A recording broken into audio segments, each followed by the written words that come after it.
Today we are going to study about transpiration. So let us start. Transpiration is the evaporation, loss of water by plants. It occurs mostly through the stomata, in the leaves. Besides the loss of water vapor in transpiration, exchange of oxygen and carbon dioxide in the leaf also occurs through pores called stomata. Normally, stomata are open in the daytime and close during the night. The immediate cause of the opening or closing of the stomata is due to the turgidity of the guard cells. The inner wall of each guard cells towards the pore of stomatal aperture is thick and elastic. When turgidity increases within the two guard cells flanking each stomatal aperture or pore, the thin outer walls bulge out and force the inner walls into a crescent shape.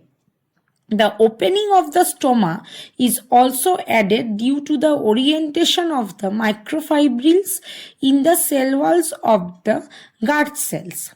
Cellulose microfibrils are oriented radially rather than longitudinally, making it easier for the stomata to open. When the guard cells lose turgor due to water loss, the elastic inner walls regain their original shape. The guard cells become flaccid and the stomata pore close. এবারে এই video related আমি কিছু important questions বলবো যেটা তোমাদের এক্সামে আসতে পারে এই পোর্শন থেকে, আর ইম্পর্ট্যান্ট কোশ্চেন্স হিসেবে এটা তোমরা ধরতে পারো। তো ফার্স্ট কোশ্চেন হচ্ছে define transpiration.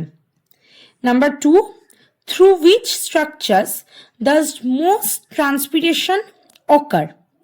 Number 3, when are stomata typically open and closed? Number 4, describe the structural difference between the inner and outer walls of guard cells. Number 5, explain how turgidity in guard cells leads to stomatal opening. Number 6, what happens to guard cells and stomata when water is lost? তাহলে এগুলো ছিল হচ্ছে কিছু important question যেটা তোমরা এক্সামের জন্য এই পোর্শন থেকে প্রিপারেশন করতে পারো। Thank you.